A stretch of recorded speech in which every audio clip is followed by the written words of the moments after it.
Hello, ladies and gentlemen. Today is February 9th, 2023. Super Bowl weekend is upon us. And yes, I am from Philadelphia. Don't hold it against me, but here we go.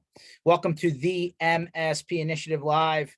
The last session was pretty interesting. If you didn't catch it, you'll find it at mspinitiative.com, where we post this and every other podcast and live session that we do here on the channel. The last session was with David Bellini. That's right, one of the two Bellini brothers who started ConnectWise, and at the end, he gave us a bit of a surprise. But I won't spoil it if you weren't on there and you haven't seen it yet. Community block parties. You know, we love these, and they're big and they're crazy and they're noisy and they're coming. They're just not set yet. They're being set. And once we have, like tangible, lockable dates and times and stories to tell you, we will tell you. But you stay tuned. It'll be interesting, as they usually is. But what we have done is parked the MSP Channel Strong tour bus for the year, and we flipped this into two, not three, two live in-person events. Dallas on May 8th and 9th, and Denver August 14th and 15th, where we're going to bring you industry experts from around the community who are going to workshop ideas with you, not just PowerPoint you and say you should look into. We want you to walk out with actual tangible results, or at least the beginning of what those results could look like. Here are some of the experts. There will be more. Again, this isn't a product pitch. This is we're solving for a problem. So I love to use the example of my friend Brad Gross, who we love to have here on MSP Initiative Live, where like maybe you bring your MSA with you, and then like you find out how bad or how good of a shape you're in a workshop style session. So absolutely free to the MSP community. This is our way to give back. Of course, there'll be some nighttime shenanigans as expected. So you'll find that under MSP community lines. Lastly, we're starting to have vendors, basically raise their hand and say, hey, we want to give a special offer out to the community. So we're throwing them here on this page called MSP Community Offers. 3 so far, more coming. You'll check that out there. And that is the story there. So welcome everyone that's joining us live.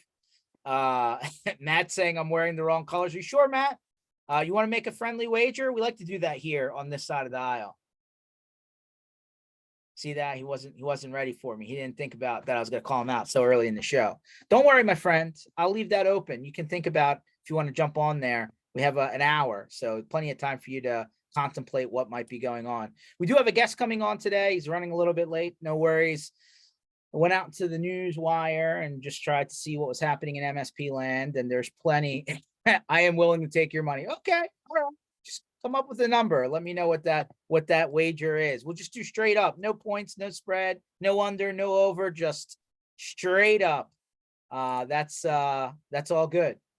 So let me know what your comfortable number is. But until we get our guest, some notable kind of stories from around the circle, right? Congrats to our friend Paco LeBron. Paco has an MSP. He had his 10-year anniversary. Also runs a company called MSP Unplugged, and a conference that's also in New Jersey this year. He received the Channel Pro Network Peer of the Year award. Congrats to you, Paco. Good guy out there. And if you haven't run into him, nothing but good things to say. He's a pretty solid dude and loves sharing with the community.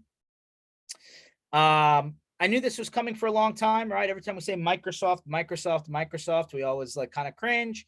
But it looks like basic authentication is going away. This largely came out about email, right? With like just basic username passwords going away, and other things, right? So if you haven't already figured it out, Microsoft's been slowly but surely, like literally pulling the lights off on basic authentication. And I'm under the understanding that they're applying security defaults now, which quite frankly, they should have been doing the whole time, in my opinion, but I digress, to tenants. So you might want to dig into what that means and how that changes your experience, because ultimately that's going to change all, like without your pressing a button, right? Microsoft's just like finally saying, hey, we're going out there and we're pressing buttons for you. So definitely catch up on what's going on so that you're not caught a little bit flat-footed. I guess this is like drive-by news, but a company called ScalePad, over at Top Down, which is the kind of Shark Tank style company run by Chris Day. And if you don't know that name, he was the original founder of IT Glue. But ScalePad acquires Cognition 360, like another dashboard analytics power, like BI style, vendor out there. So that's now part of ScalePad. And word on the street is ScalePad's going to start to like do acquisitions to roll a lot of different companies into what they're now building as a platform, but originally started as Warranty Master and then kind of grew from there. So keep your eye on that. But if you've heard of Cognition 360 or ScalePad, they're now under ScalePad. And there you go. I'm sure this hit everybody saw this one already. I'm going to say it anyway. Head nod there to Mr. Rob Ray, who's now landed at PAX 8. Who's looks like he's going to be like the guy up at the microphone emceeing PAX 8's first annual conference this year called Beyond in Denver. So congrats to Rob. I know he's been out there for a little bit. Now we know where he landed. Went from DattoCon to Beyond, one conference to the other. So if you're a PAX 8 partner or just an MSP, you can go pull up PAX 8 Beyond. Just Google it and you'll see that. I think that event's coming up in June in Denver, and Rob Ray will be the face of that effort.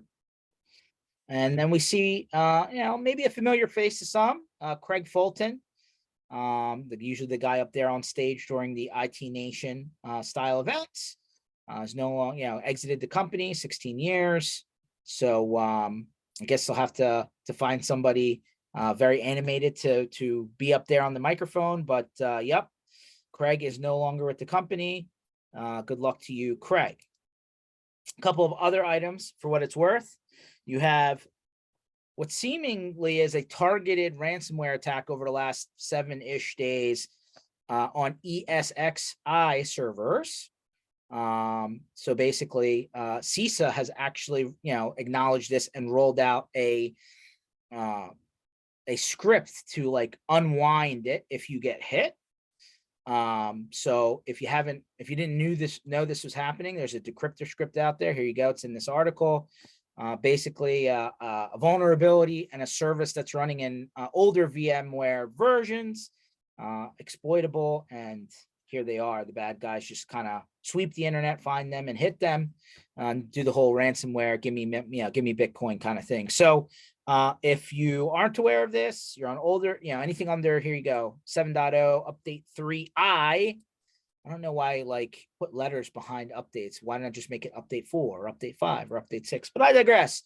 3i, 7.0 update 3i. If you're underneath of that, then you could be potentially in the bullseye here. So read up on this, understand the jam, understand what's going on out there. Know that there's a way to get backwards from it without paying the bad guys, and maybe a little bit more incentive to update those ESXi servers out there.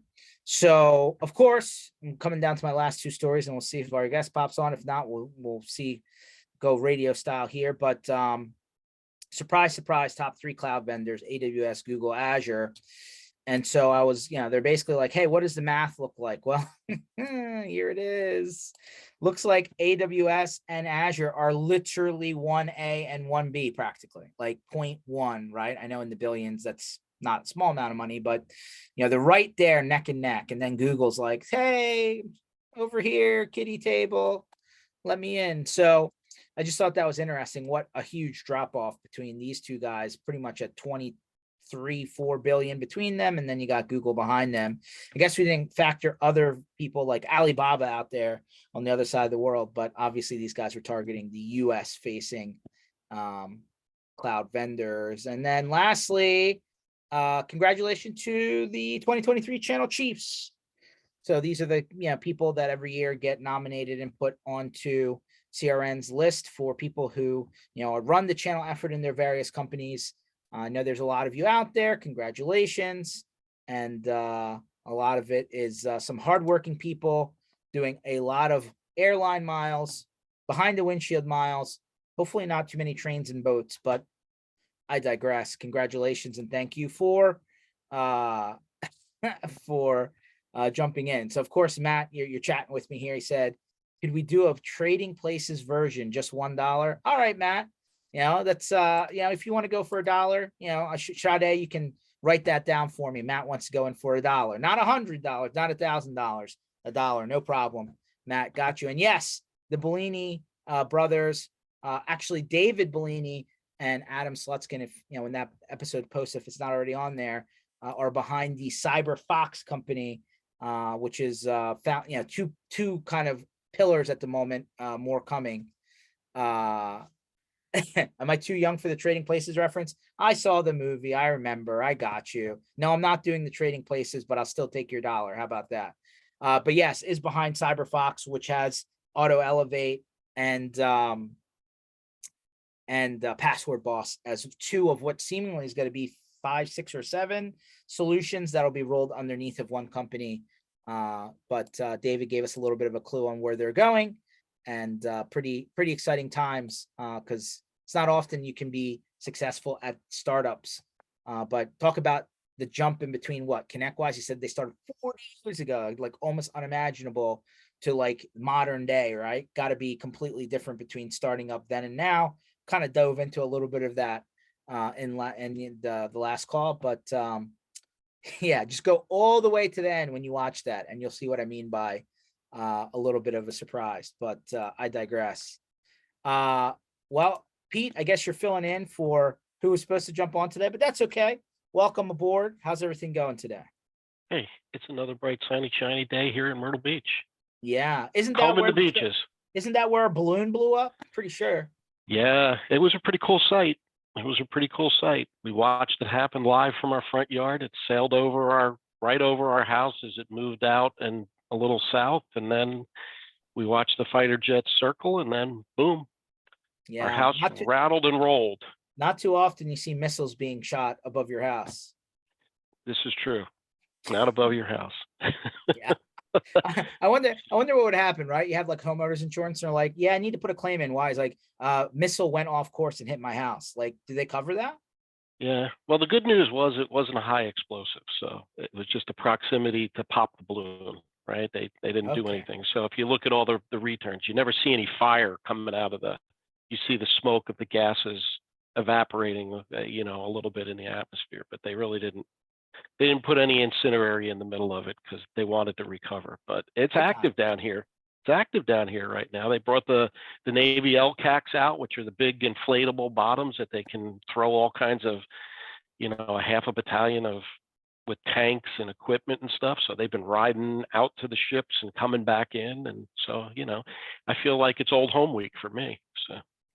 Well, it's definitely interesting. Like I said, that doesn't happen every day. Not that we want balloons of any kind from other places, rolling 60,000 feet above the air. But hey, interesting times. We'll put it up in the history book for sure. Yep, I'm sure that somebody's down on the one area of the beach now for the tourism, putting that stake and building that monument of where the balloon approximately, came down, and that's that historical marker, putting it on the map, right? They said that the beach where Tom Brady did his retirement video from, somebody found it was selling sand there for $100,000. I saw that. Yeah, I saw that. That's crazy. Yeah, that's crazy. Yeah, so it's a little bit nuts, but interesting times in the world, interesting times in technology. Tom who? Yeah, I got you. I love Matt. Love Matt chiming in here. Yeah, exactly. Tom the goat. That's what they say. I don't know why goat was the, why couldn't we pick a bear or I don't know, something bigger than a goat, but apparently it's goat. No, it means greatest of all time. Goat. Greatest of all time. Greatest of all time. I digress. I don't believe that. I thought it was because they put him out to pasture and he was just out on the farm eating the grass. That's it. That's what I thought. Yeah. Greatest of all time. Well, okay. I know some people love that, but it's hard to take the greatest of all time. Lost to a backup quarterback off the bench, Nick Foles, 5 years ago in the Super Bowl. Just got to say, Belichick and Brady lost to that guy. I don't know. Greatest of all time. Well, you Now, got me a parade and a trophy. I'll take it. Thanks, Tom. Appreciate it, buddy.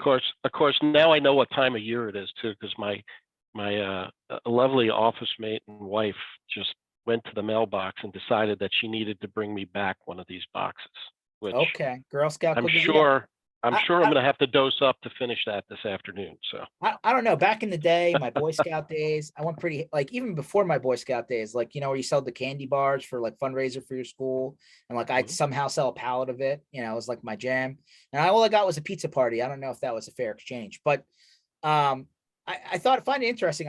Here in PA, they're like putting up little kiosks, like with a window, like a drive-up window.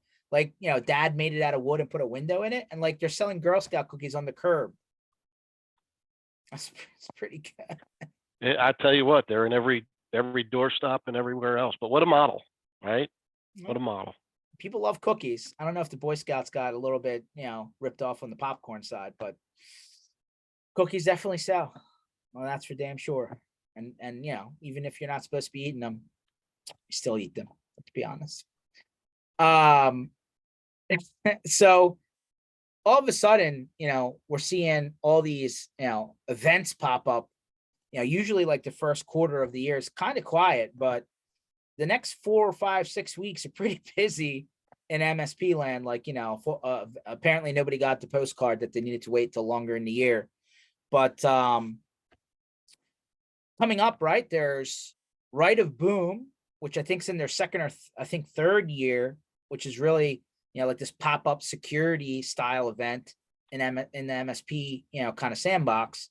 So if you haven't looked up Right of Boom, that one's coming up. And then you have Nerdio, who I guess was successful during the end of pandemic times doing a conference in Cancun, Mexico. Here we come again. They're doing another one in Cancun. So, of course, you're on the resort for the week. Probably not a bad thing, all inclusive. But so you have Right of Boom, Nerdio, and then we just finished Zero Trust World with Threat Locker, right? They had it in Orlando area. And then there's Exchange right after, coming on the tail end of that, right? From CRN, like usually do 2 or 3 events a year. First one's coming up there again in Orlando. So amazing how Florida's getting a lot of love on these events. It's amazing how many have migrated this year to there and to Texas. It seems those are the 2 hot spots. Well, I probably they figured that if something else popped up, that those two states would still probably be open. Mm-hmm. That's true. Right. So that's true. But Usually it's a quick airfare to one of those places too, quick direct routes and I mean, like, I'm starting to wonder if I need to get like an address and a post office box in a condo down in Orlando. Well, I know you like that new terminal there in Newark. So. Oh, dude. By the way, if you're going to Terminal C in Orlando or Terminal A in Newark Liberty, like they're on islands, right? So I took JetBlue. I had a credit from last year where they stranded me in Florida. And so I'm like, all right, got to use this credit or else it's going to expire. So I take JetBlue down to Orlando and I go to Newark, which I'm in between, like I'm closer to Philly, but I can get pretty easily to Newark as well. And you take the air train, right? And you're like, all right, cool, air train. Yep, get right off, go. The air train doesn't actually make it all the way to this new $2.7 billion terminal. You have to stop, go down the stairs, wait for a bus that never shows up, by the way, or walk a mile to get to the to get to the terminal.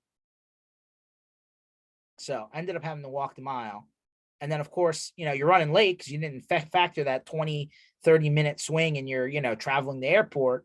And then, of course, on the way back, you're basically having to get back to the parking lot. You have to go to one of the other terminals in order to get to the right place to get to the park. I don't get it. Why are you going to, and the same for Orlando. So JetBlue, right? Took JetBlue with the credit from Terminal A in Newark to MCO, right? So apparently there's a new terminal there, Terminal C, not just A and B, where you go left or right, orange or green, Terminal C. And nothing's connected to Terminal C in Orlando either. So it was an interesting, rude awakening. So if you're taking anything to Terminal C in Orlando, no, you're going to need extra time. And Newark, I don't know how you built a $2.7 billion terminal and like said, nope, nobody needs to get there. It's okay. I can't. I don't know who was in that planning meeting, but I'm going to suspect nobody said anything. Just maybe all that 2.7 billion didn't quite make it into the construction process. Just a thought, but I'll leave it there. What do you think there, Pete? I know some of the guys that were like the iron workers and the foremans, and they just are proud of their work and love it. I don't think they were worried about the transportation, but I got to think at some point they're going to connect. Like that air terminals, they can't just leave it out as an island. It's an island. Too much traffic. I know right now, but at some point, I think they got politically under pressure to get that thing open because they spent a lot of money building that terminal. Now Orlando, I have no clue, but New Jersey, yeah, it was, politically motivated to get it open and before everything was wrapped up, because I think it was so far behind, right? Years behind because of COVID and other things. So at least that's some of the excuse, but who knows? Yeah, I don't see how they get the train all the way to the gate, or to the terminal, like, because there's a parking garage in front of it. So they're not gonna, I don't know how they're gonna do that, but I digress. I mean, I hope that they fix it. My guess is that they don't. Why are you gonna make it harder on people, right? But I guess they didn't care. Take the plane to the train to the plane, walk to the gate. They don't care. So on Orlando Terminal C, you got to get in a 55 passenger bus to go to the other terminal. So I was like, so wait a minute. It was almost like a trade show, Pete. You roll into the airport and all of the rental car places have a pop-up banner and like a little like 6-foot table. And I'm like, did they sell you a sponsorship? Do the rental buses come that far over to get you and take you to the new? In order to get to, like, you can have them look your reservation up in the computer at the 6-foot table, but then you got to get on the 55 passenger bus, go all the way to the other terminal to then go to the actual rental car, places in the terminal on the other side. It was a complete waste of time. Wow, that's crazy. That's crazy. So I don't know, man. I just U-Haul has adventures in moving. We have Bardissi, adventures in travel. I mean, I don't care what anybody says. Ever since I started traveling with you, I've had more adventures in airports. That you've said, oh yeah, it's good to be me, right? I always get this, and now all of a sudden, it's like the black cloud has been like expunged a little bit in threat for all of us that travel with you and get it. So so by the way, that's not me. Bring us to new adventure. That's TSA. That's not me. I can't help that they target people that are, what is it? Vaguely ethnic, right? Well, so, just don't carry a container of quarters. That's all I can say. Okay. All right. Yeah. For parking, right? Yeah. If you could find the quarters, that's it. Yeah, it's true. So. And I rented. So I rented my first Tesla, as a rental. By the way, I've never. Yeah, I think I drove a Tesla just for giggles, just as a test drive, way back when, and like never looked back. And then it was one of the options, right? It's like pick from the row. So I'm like, all right, cool, let's check it out. And I didn't know how to lock the thing. I didn't know, like, like they don't give you anything, right? They're just like, here you go. And you're just like, do I just leave this thing on the street unlocked? How does this go? And I'll start calling people to get instructions on how to drive this thing. It's a computer on wheels. That's all it is. And quite frankly, every time I went to a charging place, they didn't have it didn't have the right connector, and I ended up just having to pay to drop it off and get have them charge it for me. Well, when I was out in California, it was cheaper to rent the Tesla than it was a regular car, right? And I get it, it's California. But the other side of the coin is I didn't even bother to try and charge it because they were only going to charge me $35. If anything, if you return it under 75%. I actually had the time to do the charge, but I couldn't get to the right place to charge it. It's so frustrating.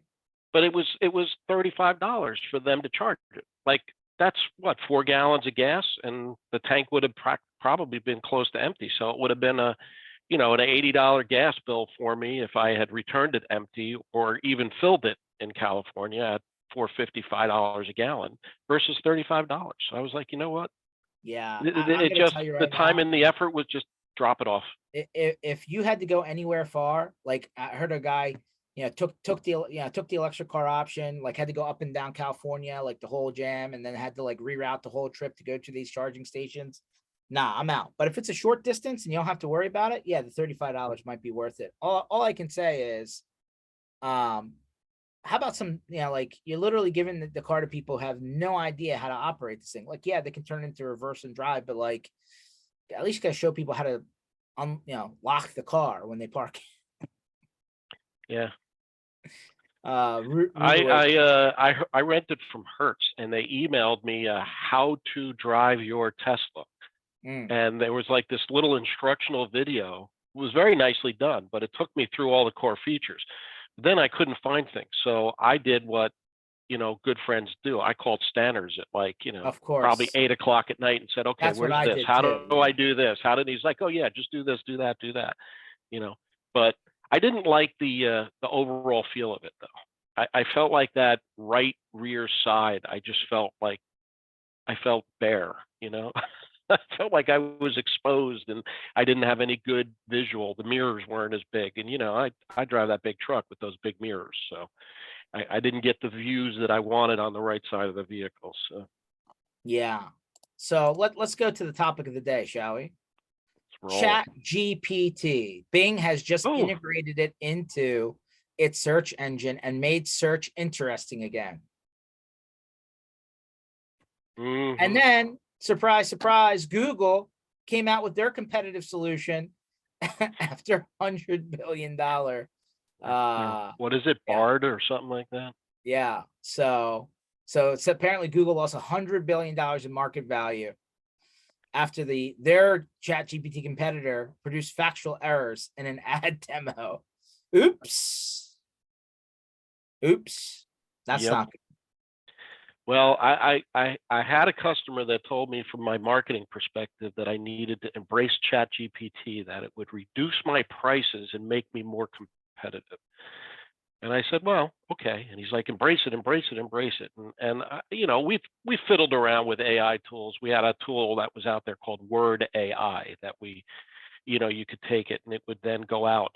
And one of the things that I really like about Word AI, and it still leaves a lot to be desired, but it's good for a start on something.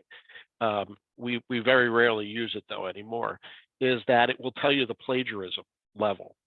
And what I came back with was plagiarism in excess of 80% of what the AI would write.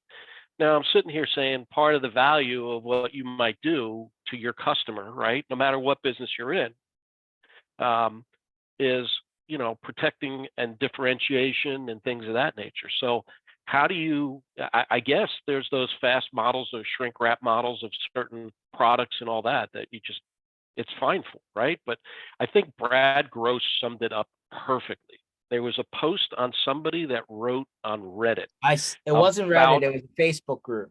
Yeah, okay, yeah, the Facebook group where they said, I just wrote my MSA using ChatGPT, and boy, the rage went on with that one. So Brad wrote a blog. Did you see the headline of his blog? Yeah. Please go ahead. Please go ahead and use ChatGPT because I need to put my kids through college still, or something along the line like that. Interesting. There's a lot of controversy around it, so who knows? We'll see. But I mean, I'm sorry, but how many times have we heard somebody say, "Hey, can you give me a copy of your agreement?" and then like literally just change the name on it and send it somewhere, and like. Everybody gets themselves in trouble with this because you don't know where they got it from. It could be 8 levels removed from wherever it started from. You don't know how old it is. You don't even know if it fits wherever you are in the world, right? There is, laws are slightly different, depending on geography, right? And then of course, when you go to the lawyer after you find out your agreement was faulty, that's when you're going to spend money. And I think that's what Brad was talking about, right? Like that's where, there he is. Perfect timing. I said his name and he popped right on, Brad Gross. We're talking about your Chat GPT article. And like, yes, Brad, I think a lot of people are going to help you put your children through school. He's not logged in, but he must have been watching the stream online. No. So here's the deal. I've been busy up until this moment, but I don't want to miss George. And so I thought, oh, he's probably still on. And as soon as I tuned in, I heard you talking about lawyers. So yeah. So Well, we were talking about your article about how the one guy in the one MSP Facebook group, just went to ChatGPT to make an agreement for him, and then had his customer sign it for him.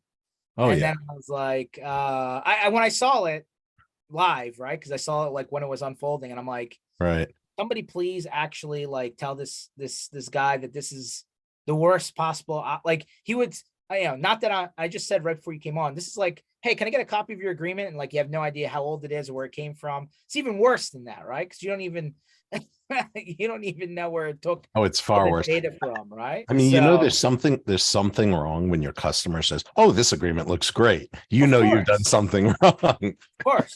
That's not usually how it goes down. So that was that was amazing. And like, Brad, I mean, your business is foundationally, hey, let me help write your agreements and your employment agreements and your MSAs and whatever.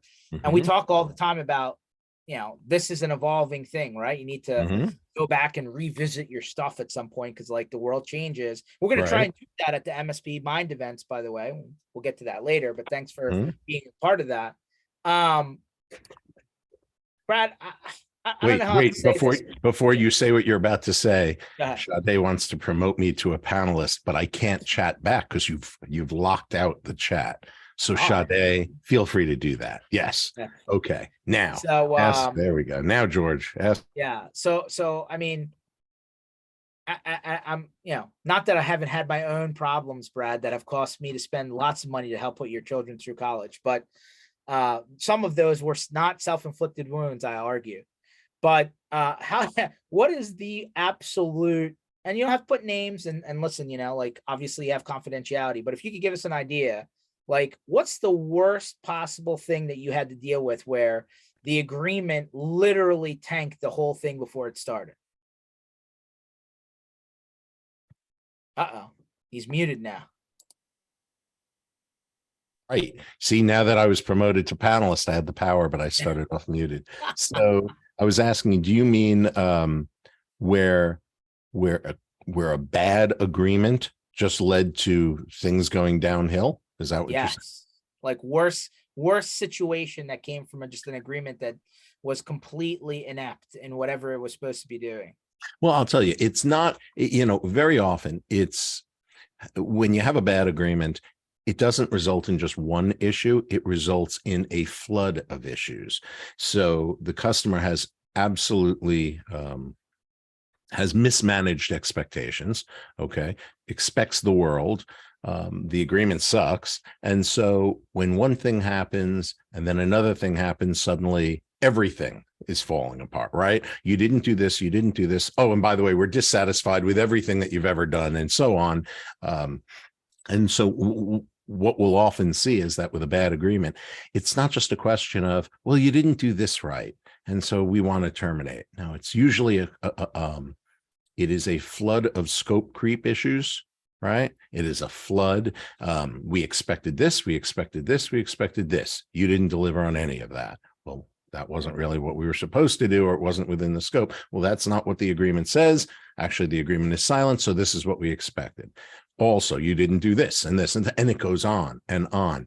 And it almost, well, it doesn't almost, it puts the MSP in a position where they're defending themselves against everything they've ever done, as opposed to one or two specific issues. And at that point, it's not even a question of can you enforce the agreement anymore. Now it's just a question of, is it worth it? I mean, is this even recoverable? So yeah, I would say that these boilerplate, I'm going to provide a service to you, you're going to pay me, and that's our relationship. That type of agreement, like you saw in the ChatGPT example, it's going to lead to disastrous, not just misunderstanding. It leads to disasters.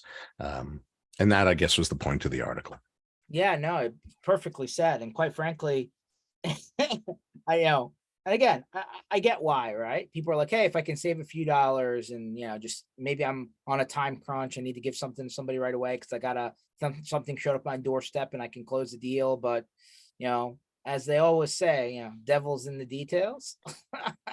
I mean, and quite frankly, I think it's only getting harder moving forward because, as we said before, Brad, on many times as you've been on this show, but at what point, and have you had anybody talk to you about the concept of separating third-party products and solutions out from the bundle that's being offered from an IT service provider standpoint, if nothing other than to have a hard cut in between the services that the actual MSP is delivering as part of their labor and the third-party pieces that effectively they're just reselling?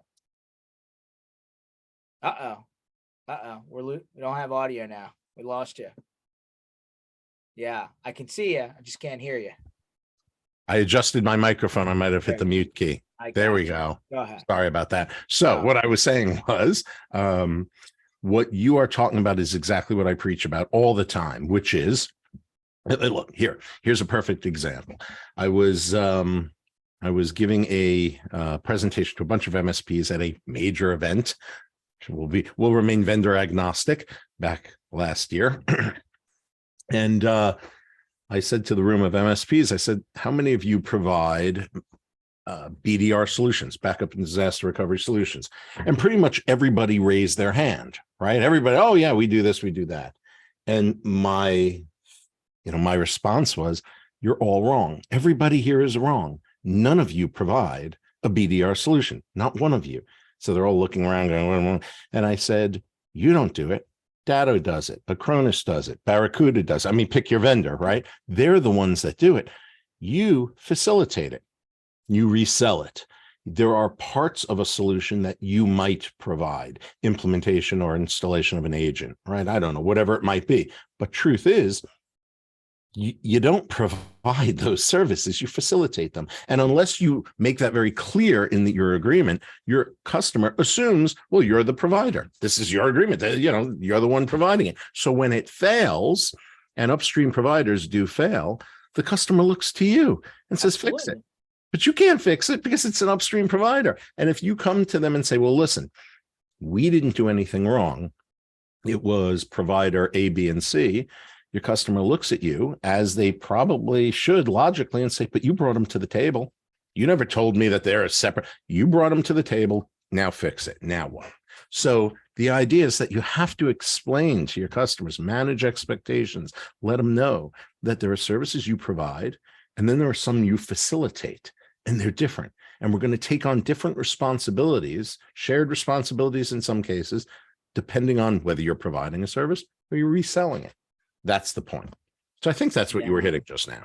Yeah, I mean, I was like whiteboarding with a couple of guys not too long ago where I'm like, why can't the MSP take a marketplace style approach where they take all the third party products and all the 40, 50, however many, so many now, and like move them into a completely separate entity, completely separate company, completely separate corporation, like hard separation between the actual labor consulting expertise part, where that's really where they're making the majority, if not most of their money, and like have all the third party products and almost like, hey, here's my portal. Here are the items that are available in each category. Here's what we support, right? You go and select the ones that you want based on the price point that you're comfortable with out of this page. And then, by the way, here is what we then charge on the labor side for help desk and that kind of thing as a separate, agreement, right? Well, that's interesting. What you're talking about is creating maybe a single purpose company, right? And that purpose is to provide, or I should say, to facilitate or resell services. Correct. And then you have another company that provides labor to the first company, right? Or to the customer directly. Or literally the customer can just pay two separate companies, right? One for products and services and one for consulting, implementation, whatever. And then that way, if and when, right, a problem occurs, because technology doesn't work all the time, we know this. Right. doesn't that severely limit the liability? So, whenever you get into a conversation about single purpose entities and dividing responsibilities among different companies, the short answer is yes. Like on paper, that is ideal. If we could, imagine in life, right? I mean, obviously this couldn't happen, but imagine in life, if we could allocate certain things we do to one persona and another to another persona, and you're right, and if you have a problem with one thing, it goes to that persona, not to the person in general. Oh, I'm with you. That's wonderful. In reality, though, the management of the different companies and the contracts that would go back and forth and so on is probably more cumbersome than most MSPs want to handle. But from a legal perspective, if this was a law school exam, yeah, I think your suggestion is actually an excellent one. Creating single purpose LLCs to do different things. I mean, ideally, you could even create a single purpose LLC for the most the most vulnerable, the most high risk services you're providing, right? Put them somewhere, whatever those might be, and then put others in a different LLC, and then have a labor LLC. You're not wrong. It's just beyond the scope of what most MSPs are capable of managing and dealing with, or what they want to deal with, for sure. Yeah, I would agree with that. I mean, we purposely broke our SaaS product into its own company and sell it from one company to the other. Right. From it, so we don't have to deal with that and just do an intercompany. Yeah, so you don't have to deal with that kind of. And, it totally makes sense. Like I said, if it were a law school exam, I would say that that's exactly what you should be doing. In reality, though, people are thinking, well, I have to have two different companies with two different books, two different bank accounts, different EINs, and so it starts to get a little much. I mean, but you're not wrong, George. Yeah, I mean, like, imagine somebody bought a building. A lot of MSPs get to the point where they buy their own facility, and then the facility is actually under one company, and they're renting space to the IT company that now happens all the time. building, right? You're right, happens So, all the time. At the end of the day, my big thing is, Brad, I think listen, I'm preaching to the choir here, but right, because security, right, and because all these other things have now crept into the conversation, and because, quite frankly, I think CISA, and I was mentioning this at Threat Locker to somebody at their event in Orlando the other week, like, are literally targeting MSPs. They're like, hey, MSPs might not be a good idea. And I'm like, you're a government agency. Why are you going out picking on managed services providers? And I was like, the wording should be, I don't care who you are. Here are the things that you need to do. Whether you have somebody help you facilitate these things or not, it's really you, the end company. I digress. Coming back to the point, too much liability, because, and I say this in all respect, even if the MSP is in the right place, had the right documentation, agreement was correct, right, can they afford the litigation? No. Or do they even want to go through it? Do they have the stomach for it, the wherewithal for it? No. And that's where we always hear about big companies and big pockets, and are you going to be able to fight demand and all this whatever? It just comes down to a straight up time and money problem. But that just proves your point of firewalling the products from services separately. So there's a liability that you can, not go out of business because one arm gets hit where the other one can still operate. Yeah. I mean, that's the purpose of single purpose entities, right? So you limit liability and you allocate responsibility accordingly. Yep. So, George, you're in the wrong business. Come join me. Yeah. Hey, you have an office for me? I do. I mean, lawyer, I play a lawyer on TV, but although I see Brad still operates in the old days, it looks like a TRS-80 or an old Commodore 64. See that? Back there, so that is not a Commodore 64. That is an original TRS-80 Model 1, which still works. By the way, still works. I have the tape drive. I have my Jason doll, which I got as a result of a licensing deal I once did. I have a lot of little knickknacks that we could explore here. Yeah. I had one of those back in the day too. My Commodore 6, my VIC 20 was my first. I had a VIC 20 and I had a Commodore 64. Yeah, I had them both, and then the Trash 80, as we call them. Yes, sir, with a tape drive. Yep. This is all before my time. That's all I could say. Oh, it's not that far. See, with the tape drive, that this is how you loaded things in, and it's still works. 16K in the entire thing, by the way. That's it. Yeah. 16K memory. They did say that today's cell phones have like 100 times more power than the last thing that went to the moon, but Oh, of course. Of course. or 1,000 or whatever the number Of is. course.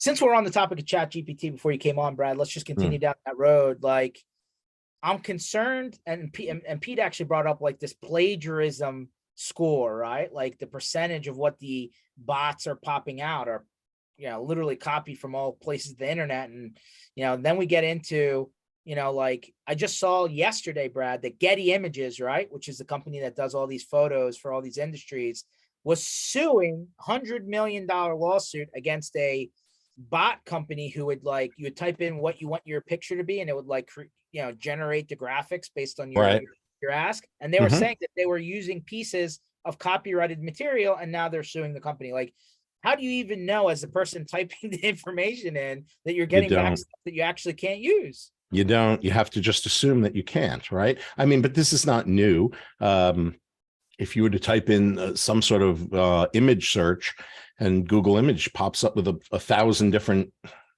possibilities, that doesn't mean that you can now take that image and say, well, I found it on Google, so I guess I could put it in my brochures and use it.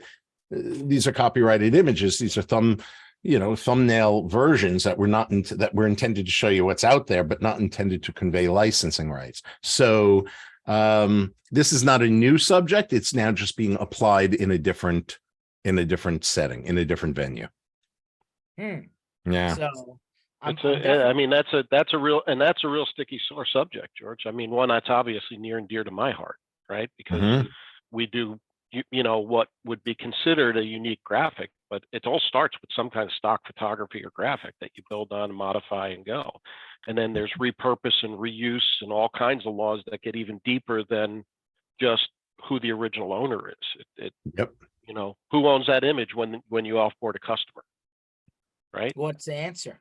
It's not transferable under the agreements. So we can't give certain original compiled design work off, and that's part of our agreement. Who owns it? Who owns it? Because we're the ones licensed, not the end user, right? So it's got to stay with us, or it's got to have a watermark that's put into it somewhere that you can barely see, hidden, colorized, and we learned early on in our career. So let's take this to the other side then, right? Brad, I buy Yes, a sir. product. Let's call it an RMM. I start writing scripts on the RMM. I lose that customer down the line. Another MSP takes over, and they then take the work that I did somehow because like they're able to take it from the agent, right? When they were removing things, and then they go and start using the same stuff that I spent time building. How does that work? Is this supposed to be in my agreement? Wow. So what you're asking about is a copyright question that is somewhat not complicated, but it has a lot of different ways it could go. I'm going to give you the general rules, but again, not definitive on any particular, situation. Definitive rules. The definitive rules are that under the Copyright Act of 1976, ownership vests in the author. Whoever creates something owns it. Hard stop. Ownership vests in the author. So who authored it? I did. Well, then you own it. Now, there are some exceptions. The exceptions might be, again, general answer, full-time employees. Okay, if a full-time employee created something within the scope of his or her, work day, an expected scope of work, then that is owned by the employee. Okay, if there is a written assignment from the person who created the work to the person who wants to own it, a written assignment, well, that will change the ownership rules. There are a couple of exceptions, but generally speaking, if you just sat back and said, well, I just started coding some things, I'm assuming they are original things. It's not public use or any sort of generic stuff. This is stuff that you actually created. You put some thought into it. It's your original expression of whatever you're thinking. You own it. And if your customer says, well, I'm taking it with me, and say, no, you're not. That's how it works. Which is why we have independent contractor agreements, which is why we have ownership clauses in all of these documents that talk about this specific issue. Who owns the settings and configurations of a network. Does the MSP own it? They're the ones that set it up. Does the customer own it? I personally don't leave it to chance. In agreements that I draft, I say that the MSP owns it. That's it. We settle the issue. That's It's something to amazing think how about. just simple things can be like, but these are the things like, I'm sure, good Yeah. people who got burned in the past ultimately led to things that end up in contracts. Let's be honest. Right. Well, that's really it. Look, I have in contracts. Here's a good one. I have in contracts that I write what we'll call a morals clause. A morals clause. You have to act in a way that's reasonable. You have to act in a way that is in good faith, and so on. Now, where did that come from? A morals clause in an MSA, right? With MSPs. Why would you ever include a morals clause? Well, here's the answer. So I'll change the names to protect the innocent and even the locations. But I had an MSP somewhere north of here that called me up and said, we have a problem. What's the problem? They're in a fairly remote area and they were servicing a law firm. And the law firm owner was a real jerk. He was a real jerk, like a really bad dude. And what happens was every time that their techs had to go on site, the owner of the firm would threaten the techs, threaten them, not physically, but, you guys are not fulfilling your service levels. And I don't care. I know it's the company, but I think it's also you. I want your names. I want your addresses because I'm going to sue you and I'm going to sue your company. And he never actually did it, but he would threaten everybody to the point where the MSP couldn't get a tech to go on location anymore. No tech would go there because they would think, I'm going to be sued. I don't want to go there and deal with this idiot. So the MSP calls me up and says, what can we do? Well, was the law firm paying its bill? Yeah. And we're in the middle of like a 3-year deal. How do you get out of it? Right. So I contacted the owner of the law firm and said, my client, I don't think it's a good fit. I think we're going to start to ramp it down. And he said, that's a breach of contract. And if you do that, we're going to sue you and so on and so forth, because I pay my bills. Tell your guy to grow a thicker skin. That was his response. Tell your guy to grow a thicker skin. Now what? Well, 20 grand later, by the way, I got him out of that contract. Had to go almost to trial with it, but the guy backed down eventually. But now, for example, and that was many years ago, but ever since then, I have in my agreements that I write something that says client has to act in a way that is reasonable, that is cooperative, and that if they don't and their behavior makes it impracticable or economically or from a work perspective, a manpower perspective, impossible for us to proceed, then we can terminate for cause. And if we terminate for cause, you pay out the rest of the bill. That comes from real life, right? I mean, this is what, it's an anecdote, a real one based on what you just said, George. Everything that goes into these realities is based on something that we've seen over the past 20 years. That's it. Absolutely amazing. And, I think myself, right? Like how far are you willing to go, right? When it comes to, hey, can you keep I think the whole idea is to do everything you can to not have to go into a courtroom, right? I mean, that's correct. The idea, you get there, it gets a little crazy. I love that. It's funny. You get people all the time that say, I want to sue. I want to take them to court. I can count on one hand since I have been an attorney. I've been an attorney, by the way, for 20, longer, since 93. What does that make me? Makes me old. I can count on one hand the number of times that I have seen a client say, I want to go to trial, and they actually had the stomach for it.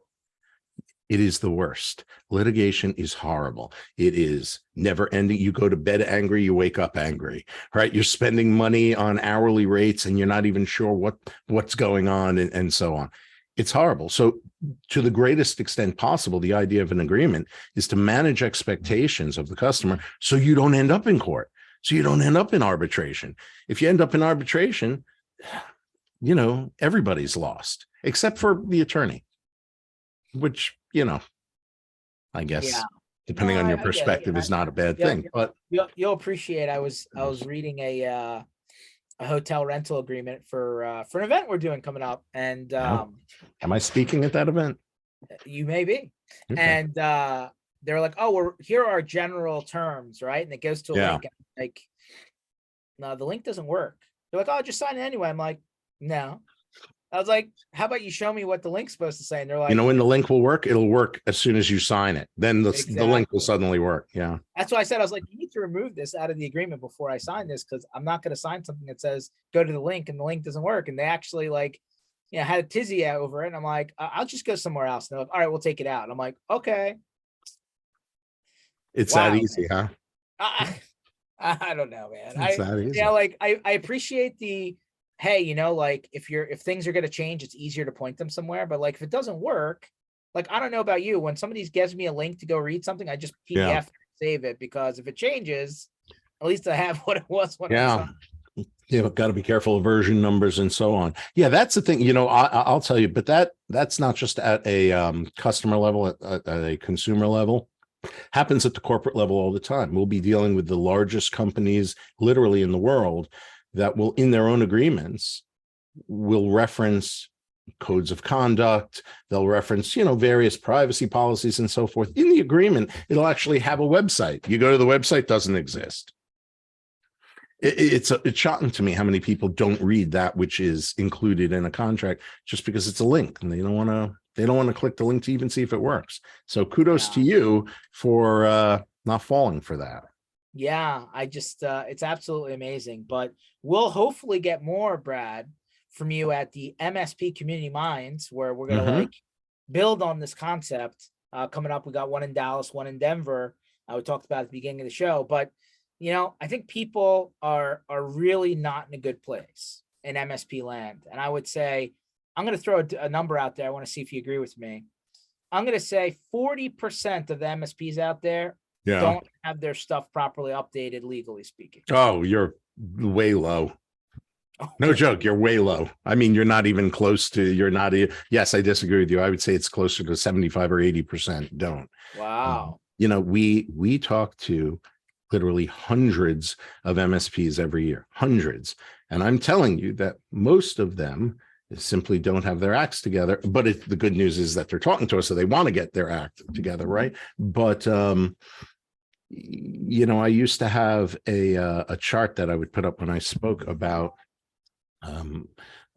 problems that an MSP has on one axis, and on the other, it related to the size of the MSP. And it was always, it was just based on our own data from the firm, which has thousands of MSPs, but it was pretty much uniformly. It really didn't matter on the size. It was everybody had the same problem. Everyone had crappy agreements. Everyone wasn't enforcing it. Some people were saying, yeah, we have an MSA. We use it when we do managed services, but not for projects. Why? I don't know. That's the way we do things. Oh, this is something we borrowed from a break fix client. We've been used. Everybody does the same thing. So I think that the MSP industry needs the education that you're talking about, for sure. Awesome. And that you'll be giving them in Dallas. Let's get everybody on the record. Pete, Eagles or Chiefs? Well, being that I'm a NFC East guy, I have to go with the Eagles. The other side of living outside of Philadelphia for 30 plus years. So, team number 2 would have to be the Eagles. Okay. Brad? Eagles I'm going with Eagles for 3 reasons. One, because you are such a diehard fan that I'm seriously concerned for your mental health if I said anything else. That's 1. 2, Eagles do look fantastic. And 3, don't the Chiefs have an ankle problem still? Doesn't their quarterback have an ankle problem still? I think so. They said I think he has an ankle problem. Yeah, well, okay. It's funny how when I have an ankle problem, it goes for like 6-7 weeks. They have an ankle problem a week and a half later. They're fine. I'm going to go with the Eagles. And I'm going to go with the Eagles, by the way, big. It's not even going to be a close game. How do you like that? Not even a close game. I got to tell you, there's an HVAC contractor down here that if the Chiefs win, they will pay the HVAC cost to do the installation. I'm like, boy, that's a big insurance policy out there, right? So they're betting on the Eagles, I think, to win. Or I may have reversed it, but one of them, it's got to be a big insurance policy, that's for sure. No doubt. George, I assume you're going Chiefs, right? That's No, self-evident. all. I No, just wanted to see yeah. if you'd play along. You won't even play along. You won't even be sarcastic no. and no. say that. Here's what I'll It's say. beyond The Eagles reproach. already won. I'm just going to see history unfold. I already got my spot on the parade route marked off. I got everything booked. I'm ready to rock and roll. I love it. I love That's it. it. Are you going to get on the Jumbotron? Will we see you on TV? You Will you hey, be up there you with never know. um, Apparently I was on TV Rihanna? last time I went to Arizona earlier this year. Eagles, Cardinals in the same building. So Mm. yeah, I was getting text messages like, you were on just TV. I was just on TV. What? Huh? I think Yeah, it's awesome. so, Congratulations. No, you have been, to be fair, I'm not making a joke here. To be fair, George is such a diehard Eagles fan, right? You go to every game, right? Am I Not right? every game, but Almost a lot every of them. game. You Yeah. fly all over the country to see them play. If anyone deserves to go to the Eagles Super Bowl game, I certainly think it's you, for sure. I mean, you're a diehard fan like anybody can imagine. So Yeah, good for except you. Brad didn't put out there, if the Eagles win the Super Bowl, I get a discount on my league. Wait, I'm sorry. Is the video going out now? What? Wait, I'm sorry. Did the video? I'm sorry. I can't hear you anymore, George. What happened? Too good, man. Too good. Well, Mhm. listen, I will be definitely social mediaing my experience to Arizona. And Great. I guess hopefully everything ends up going well. I don't know if you saw instead of climbing poles in Arizona, some Eagles fan climbed a building, but none of that for me. I'm just gonna watch a parade. I don't need to climb anything other than the stairs to and from wherever I'm sitting in the stadium. How about that? I like it. Good luck All to you, right, my guys. friend. This session was recorded. Impromptu appearance by Mr. Brad Gross, and we're going to have him back, and he's going to also be at MSP Community Minds. Find all of that at MSP I'm Initiative. looking forward to it. Yeah, we're Yeah, it's going to be we're going fun. to change the game. It's time. Let's do it. Time. Let's make it work. All right, guys. Catch you on the flip side. Talk to you guys soon. Take care, Go, Brad. guys. Take care, Pete. Bye. Take care.